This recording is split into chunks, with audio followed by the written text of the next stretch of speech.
Welcome to reading in early years, just to lead on from the phonics workshop we did last week. Again, with this PowerPoint, just to clarify at the start, we've translated it into Thai, which will be sent out to you after. So everything on this PowerPoint will be sent to you in due course straight away after, and it'll have Thai translation on it. So just to introduce the English team to you again, for those of you that don't know, my name is Mr. Kananik. I am the head of lower school English and also a year 4 teacher. We have Miss Alison over here, who is in early years and reception. And then we have Mr. K, who's in year 1 and 2, part of the English team. And then Miss Payne, who is in year 5 and sort of deals with Key Stage 2 English. We then have Miss Bell, who is our library services leader, and she's going to talk to you a little bit more about the library services just to start with before we go into the rest of the PowerPoint. Now, if you have any questions as you go through, this is my email, so if you can think of anything that you want to ask, please feel free at any point in time after this or in the following few weeks. If you want to send me any questions, please do so, and I will always endeavour to get back to you. So just to start off, I'm going to introduce Miss Bell, just to come and speak to you. Thank you. Thank you. Oh, yes, it's okay. I'm the teacher librarian for both libraries, the library in the EYC and this library here. Can I just have a show of hands? How many people use the EYC library? Can I see? That's great. That's lovely. And how many people come actually in here? No, okay. Okay, but you are actually welcome in here, because in here we have a much more extensive selection of books, and we are open every morning from this one here, 7:30 to 8 o'clock. So if you're coming to school early, bring your children into the library here, and I can show you books and things that you could read to your children. So you are most welcome. Yes, next one, please. So we do have book recommendations for you to read to your children, and they are in this leaflet. These are for children from maybe up to about reception age, and it's from the Centre of Literacy for Primary Education. It's a charity in England, and they recommend reading these books to children. They're good quality books, good stories, lots of repetition, and very good for you to read to your children. So we have them right the way through up to year 5. So the reception children are over there, and they're clearly labelled so that you can see them, and then you can read them to your children. Some of them are ones for you to read. If it just has CLPE on it, that's for you to read. But if you've got reception children just starting to read themselves, if it says LR on it, that means that they can start to maybe read these, because they're very short, not very long sentences, short, and lots of repetition for them. But I would recommend that you read these to your children too. And then if you need to contact me, email me at library@harrowschool.act. If you want me to get the books for you, I can get them for you. Just email me and say, can you get me reading books for my child in whichever class it is, and I will get them delivered to your class so that you can get them picked up. Right. Okay. Thank you. So the aims of this session for you guys to give you as many ideas as you can to help your children at home and sort of align with what we're doing in school to help them read. So all of the ideas on here, like I said, will be sent to you after for you to have on the PowerPoint as well. So don't worry too much about writing any of them down, because they will be sent out. So just to look, what we do at school is really important, because for the children, we want to give them the skills to be able to read. But it's also really important for us to help support you, to give you those strategies at home that you're aligning with what we're doing, especially with reading, because it aligns with phonics in early years and how we build those children to become those independent readers, obviously, that we want to. So it's all about the bottom part, the links in the triangle, of giving them that enjoyment for reading, bringing forward that development of that love for reading, and that purpose around everything we're doing. So if we can do all of these things that marry up with what we're doing at school, hopefully for you, and the children at home, it will allow them to become those confident readers that we want them to be. So, why is reading important? To start with, reading underpins everything we do in school. So when they start in early years, as they move through into pre-prep and all the way through into upper school, it's such a valuable and key thing for them to be able to learn. So it increases their vocabulary, it makes them better writers and spellers. It allows them to focus and have that concentration, especially if they develop that love of reading early. You can often lose a child in a book. I know it happens in my class and the other classes. They find that book that they really want to sort of adhere to and read, and you can lose them for 10, 20 minutes for them just reading, and that's what we really want. It improves their imagination. Those children that do read and develop that love of reading have that imagination as they move through EYC all the way through to pre-prep and upper school. It helps them reduce stress. For some of the children, it can be sort of a go-to after a long day where they can just sit down in a quiet area and read. And again, in pre-prep and in early years, to give them that ability to do so is really, really useful. It improves their memory because they're learning things and seeing things all of the time, so they have that repetition. It increases their intellect and their academic success. Lots of studies now are coming out, especially post-COVID, about children that read and read regularly at home and in school are achieving higher success as they move on, especially towards their GCSEs and A-levels. And it increases their capacity for empathy. So they start to understand and relate to all the characters they're reading, and they can see the happiness and enjoyment those characters might be feeling, or sadness, and they can relate to it in their own personal circumstances. And then finally, it's just entertaining for them. I know in my class at the moment, I'm reading Harry Potter to them, for example, and you can see when I'm reading it, they absolutely love it, especially when you put the voices on and you talk about the different characters.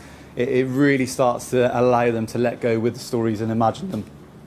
So this is just some of the recent studies that are coming out just to sort of build a bigger picture around reading. Now, the National Literacy Trust is a really big organisation in the UK that deal a lot with reading and writing as children develop through school and thereafter.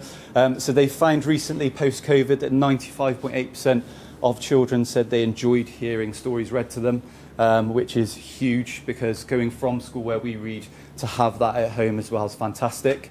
And over here, another big thing they found post-COVID was actually children relate to strong characters. And like Miss Bell said at the start, actually building that repertoire of books that you can have at home that have those characters in it and have that language-rich text is really, really important for our children. I'm going to hand it over to Miss Allison. Oh goodness, this microphone is not for me. So I'm going to talk about how we promote a love of reading at Harrow Bangkok. So this is not only for early years, but throughout all of the school at Harrow. So the first thing we do is we always have weekly sessions in the library for the children, and this gives them a chance to interact with a variety of books, to talk about books. We also teach them things like how to handle books nicely, how to put them away correctly, all of those kind of things. And it's just a really nice time for them to really just interact with all the stories that they can possibly get their hands on.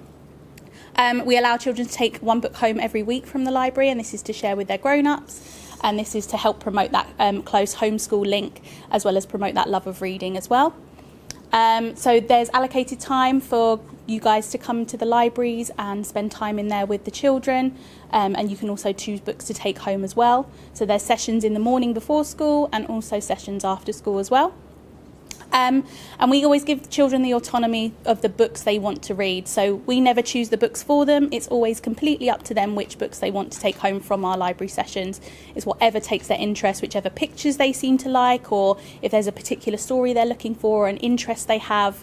I know I have one child who really likes sharks, so they always take books about sharks home, which is fantastic, because it helps that develop that love of reading, and it's really giving them the ownership of what books they read as well. Every classroom has access to a reading corner, which we try and make as inviting and comfortable as possible for the children. I know in my classroom, the children love just taking a bit of a quiet moment in the reading corner, flicking through a book, talking about what they can see, and they also like sharing books with their friends in the reading corner as well. And when we are reading books with the children, we try and do as much translation as we possibly can. So we tend to be mainly translating into Thai and speaking in English as well, and this just really helps to reinforce their confidence with both home and school languages, and we try to make sure that they then have an understanding of the vocabulary that they're being introduced to as well. Okay, so let's talk about teaching reading in early years now. So it's really important that we have a key routine for the children with the reading. So, for example, in my classroom, I always make sure that we read with them while they're eating their snack at the beginning of the day and at the end of the day. So they have that real sense of routine that this is what we're doing, and they really enjoy the stories that we read during those times as well. I also let the children choose which books they want to read as well, and we tend to read the same ones multiple times throughout the year because they really enjoy the characters or the story that goes along with it, and that's really giving them ownership of the books they want to read as well. So we have library sessions the same time every week, as I said earlier, to build that kind of routine up with them. They're taught how to handle the books, so how do we open the books carefully, how do we put the books back on the shelves carefully to make sure that we're really showing an appreciation for the books that we're reading with them. So mainly in the toddlers, they'll tend to be encouraged to use the sort of sturdier board books to begin with, and then we talk about how we care for those as well. And then as the children move up through the year groups in early years, we also teach them that what to do if a book starts to fall apart or is not in quite a good condition anymore, and we'll help them work with us to be able to fix the books and tape them up, and that's really nice for the children to have the ownership over that love of reading and those books as well. So in pre-nursery, listening skills are taught before any kind of reading is taught, so that's really key for the children. How to listen nicely, what does good listening look like? We model that to the children and make sure that they have a good understanding of how to listen before we start to teach them anything about reading.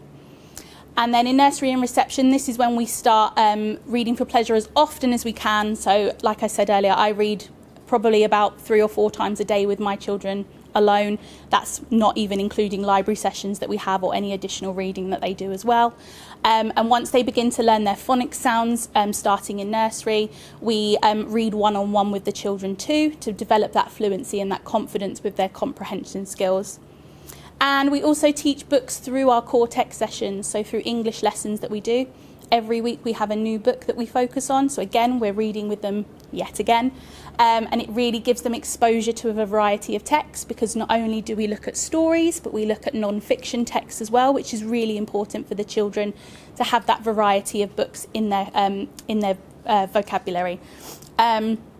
And we also do things like using Get Up, Stand Up. So this is something we do in reception, where we teach them new vocabulary at the beginning of our lessons that they might find in the books that they maybe haven't come across before. This helps increase their confidence with understanding the language that they're reading. And we also sometimes use keyword signs as well to help the children make connections between the words that they're reading and other words that might be similar as well. And it helps them discover their new vocabulary. Okay, thank you. So to help develop that love of reading at home, just going to give you a few ideas, things that you can do just to help you along. And I will reiterate again, we will send this out after, because I'm going to give you a lot of ideas and it will be translated into Thai. So the first one is just reading out loud. Like Miss Allison said, just constantly, as much as you can, whenever you read with them, just reading out loud so they can hear you, how you read to them, how you pronounce it, so they love being read to.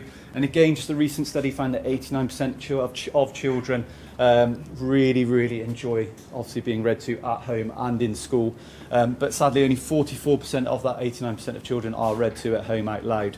So it's just having that thought, what we do in school, if you can try and marry that up at home as much as you can, that would be amazing.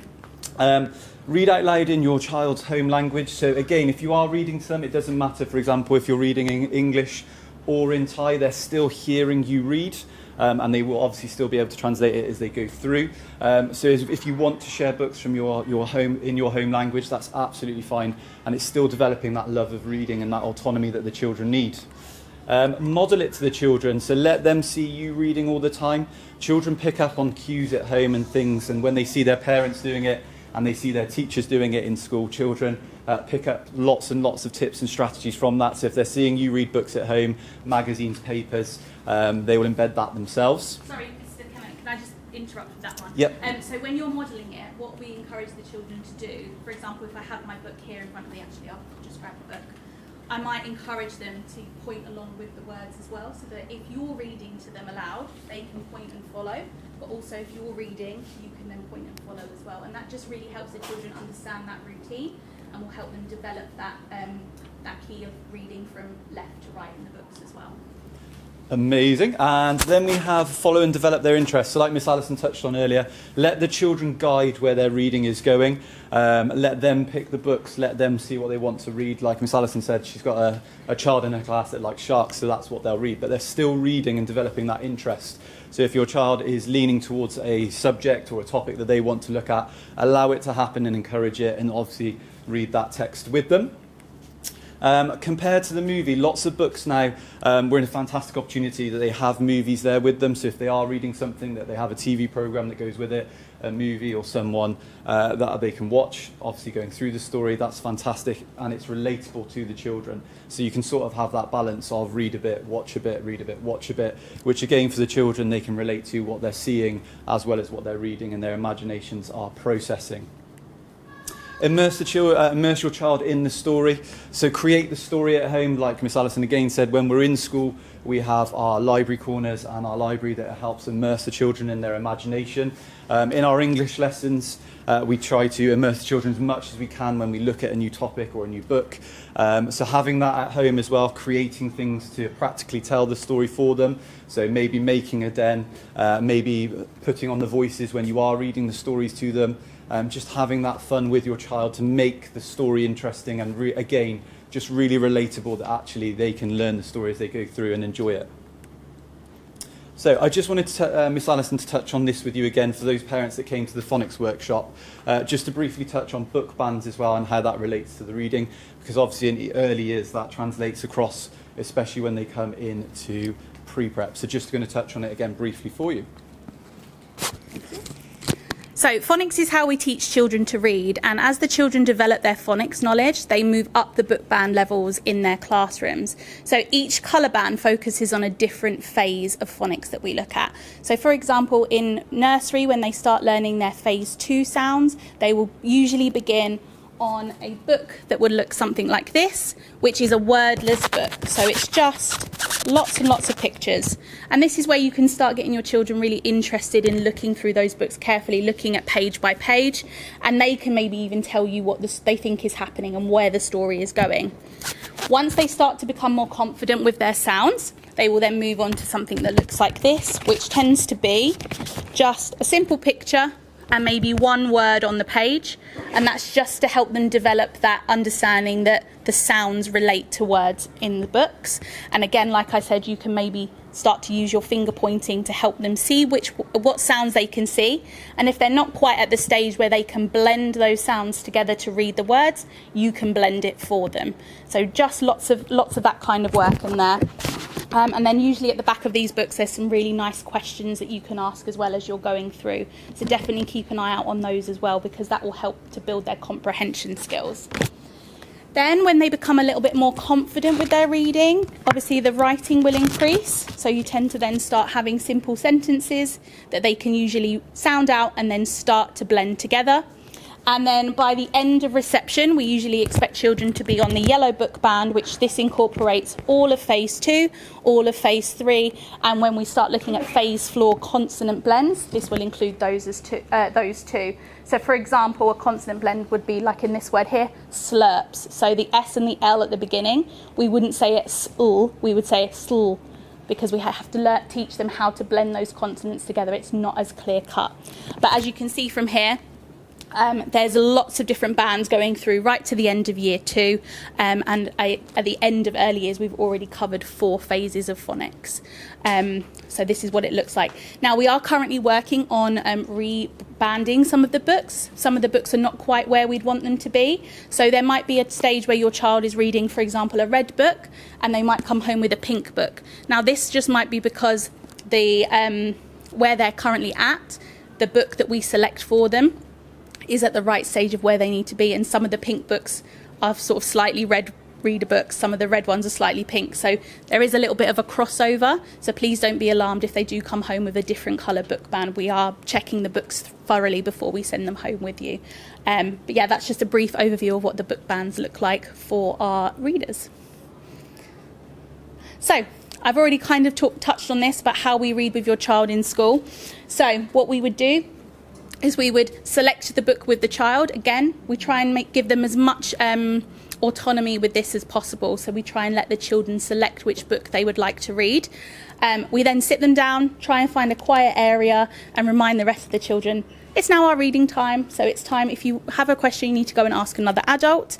And then it's just our time to have that one-on-one conversation. So we'll start off by looking at the front cover of the book. We might discuss what we can see, what do we think the book is about. If there's any particular words the children can sound out, we might ask them to do that. So for example, the word "the" is one of our sight words in reception. I know that a lot of my children can read that word, so I'd get them to read that.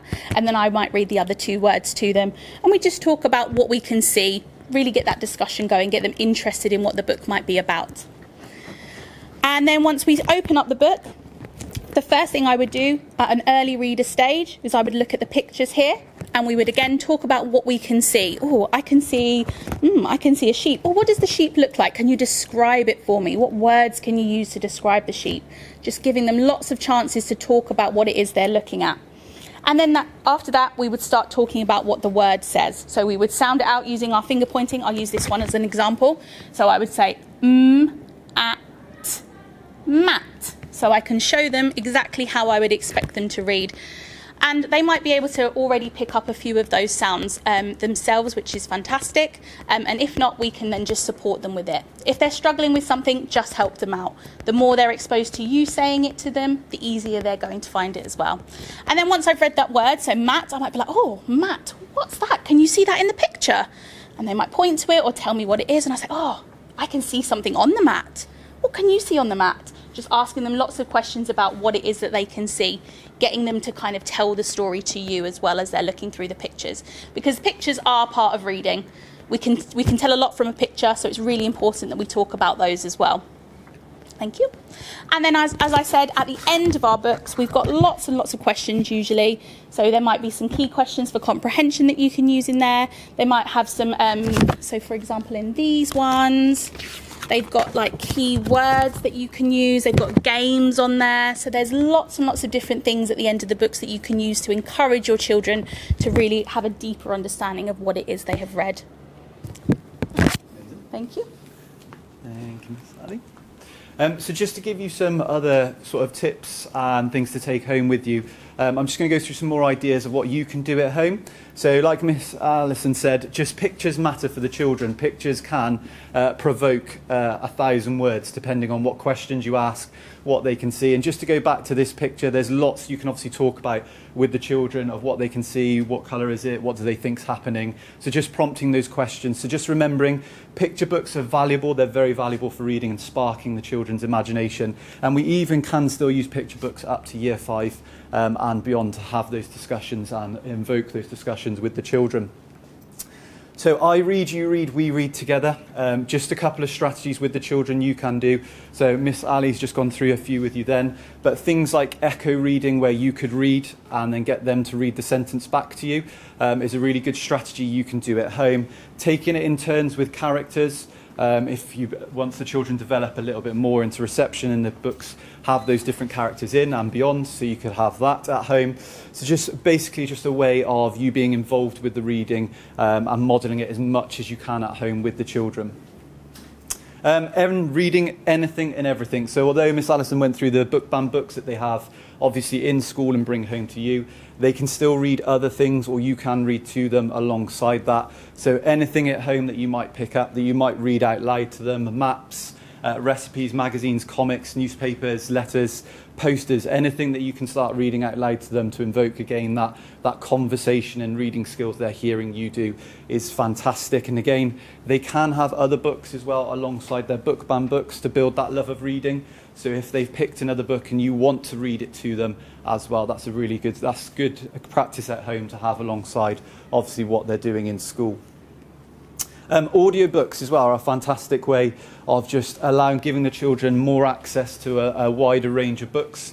So if they've got an audiobook for a book that they really love, they can sit there and listen to it. And again, they can follow with their finger as they go through. And it's just another strategy that they can put something on easy. And some of the children just really love to have that and immerse themselves in the book that way, so they can follow on and just listen to obviously the audiobooks. Really great strategy for long journeys and travelling as well when they're in the car.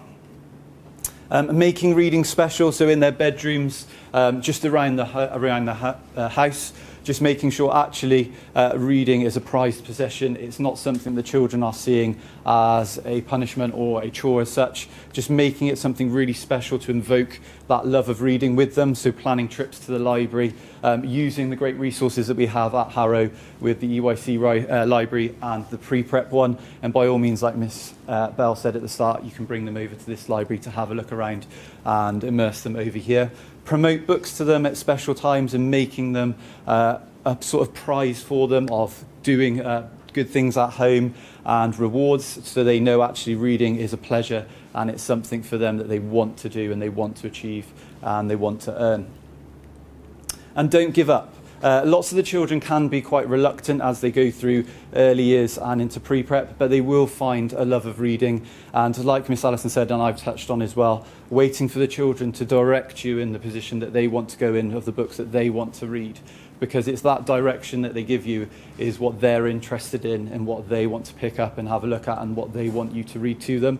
So don't give up by all means and just keep trying different books, different things that they want, bringing them in the libraries, allowing them to have a look around, picking up different books, reading with them in here or over in EYC, just having that patience with them to develop that love of reading, which they will do. They also might be reading something in class that actually they are really enjoying at the moment, so having those conversations with your teacher about what that child is reading all of the time in the classroom, and maybe they can give you some ideas. I know at Parents' Evening last night I gave some of my parents some ideas of books that some of my reluctant readers wanted to read and take home with them, and they're going to do so. So that helps you as well and just gives you a bit more information to have at home of what you can do to help your child build that love of reading. So I will put this back up after for you, and again, if you have any questions whatsoever, please feel free to email any of the English team at any point in time, and I will send this PowerPoint out to you after. Now, the same as the phonics workshop last week, we wanted to give you guys a bit of time and opportunity to have a look around, have a look at the reading lists, but also talk to myself, talk to Miss Allison, talk to Miss Bell as well, and have those conversations. So if there are any questions you want to come and ask us, anything we can help with, we are here to help you as much as we can. So we'll be around now for sort of the next 30 minutes or so. So if you want to come up, ask us anything, feel free to do so. Okay, and there is still plenty more cakes and coffee. Fabulous. Can I just jump in and just say thank you for your time this morning. It's great to see so many people here in our library this morning. If you do have any feedback for us from parent workshops, please do scan and offer some feedback there as well. And do help yourself to more tea and coffee, and do come and ask us some questions as well. So thank you. Yeah, there is plenty of coffee and cake. I can confirm that. So by all means, yeah, scans on here as well and over there. So if you want, feel free to take that and feedback. But we are around for you now to help you to answer any questions you have. So absolutely, ask us questions, guys. Don't be shy. Thank you so much. Thank you so much.